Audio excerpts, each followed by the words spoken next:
ഒറ്റ എഞ്ചിൻ മാത്രമുള്ള വിമാനത്തിൽ ഒരിടത്തും നിർത്താതെ ന്യൂയോർക്കിൽ നിന്ന് അറ്റ്ലാന്റിക് സമുദ്രത്തിനു മീതെ തനിച്ചു പറന്ന് പാരീസിലെത്തുക. വിമാനയാത്രയുടെ ബാല്യദശയിൽ അതൊരു അസാധ്യമായ വെല്ലുവിളിയായിരുന്നു. എന്നാൽ 1927 ചാൾസ് ലിൻഡ്ബർഗ് എന്ന സാഹസികനായ അമേരിക്കൻ വൈമാനികൻ അത് സാധിച്ചു. സ്പിരിറ്റ് ഓഫ് സെന്റ് ലൂയിസ് എന്ന കൊച്ചു വിമാനത്തിൽ അയാൾ ഒരു വൻകരയിൽ നിന്ന് മറ്റൊന്നിലേക്ക് മഹാസമുദ്രത്തിന് മീതെ കൂടി പറന്നു. 1927 മെയ് 20 മരണത്തെ ഉള്ളംകൈയിൽ വെച്ചുകൊണ്ടുള്ള ആ യാത്ര. ഇന്ന് ചാൾസ് ലിൻഡ്ബർഗിന്റെ ജന്മദിനമാണ്.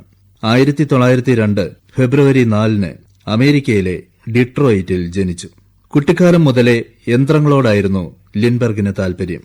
1924 22ാമത്തെ വയസ്സിൽ പട്ടാളത്തിൽ ചേർന്ന ലിൻഡ്ബർഗ് മികച്ച പൈലറ്റായി മാറി.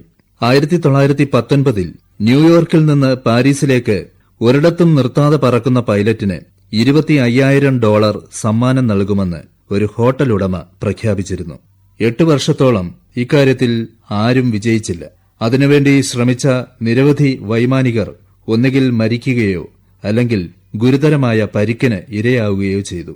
എന്നാൽ ഈ സമ്മാനം തനിക്ക് അടിച്ചുമാറ്റാൻ കഴിയുമെന്ന് ലിൻഡ്ബർഗ് ഉറച്ചു വിശ്വസിച്ചു.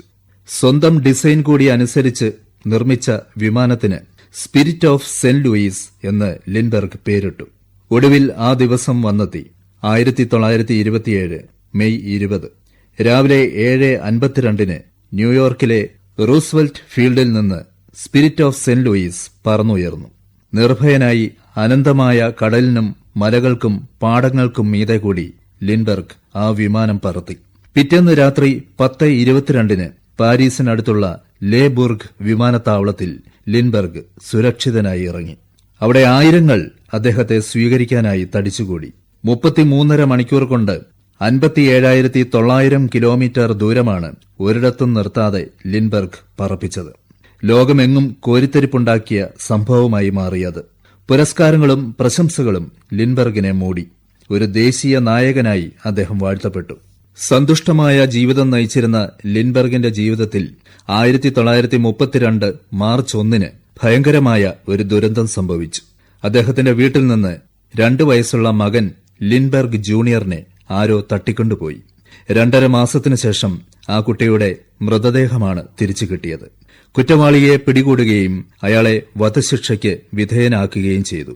ഈ സംഭവത്തോടെയാണ് അമേരിക്കൻ പാർലമെന്റ് ലിൻഡ്ബർഗ് നിയമം പാസാക്കിയത്. തട്ടിക്കൊണ്ടുപോകലിനെ ഈ നിയമം ഒരു ദേശീയ കുറ്റകൃത്യമായി മാറ്റിത്തീർത്തു. 2ാം ലോകമഹായുദ്ധത്തിനു ശേഷം ലിൻഡ്ബർഗ് പൊതുരംഗത്ത് നിന്ന് പിന്മാറി. വ്യോമസേനാധിപന്റെ ഉപദേഷ്ടാവായി പ്രവർത്തിച്ച അദ്ദേഹത്തിന് പ്രസിഡന്റ് ഐസനോവർ ബ്രിഗേഡിയർ ജനറൽ സ്ഥാനം നൽകി. ബോയിംഗ് 747 ജെറ്റിന്റെ രൂപകൽപ്പനയിലും അദ്ദേഹം സഹായം നൽകി. അദ്ദേഹം എഴുതിയ സ്പിരിറ്റ് ഓഫ് സെന്റ് ലൂയിസ് എന്ന പുസ്തകത്തിന് പുലിസ്റ്റർ പ്രൈസ് ലഭിച്ചു. 1974 ഓഗസ്റ്റ് 26 ചാൾസ് ലിൻഡ്ബർഗ് അന്തരിച്ചു. സാദരം. അവതരണം ജോൺ കുര്യൻ.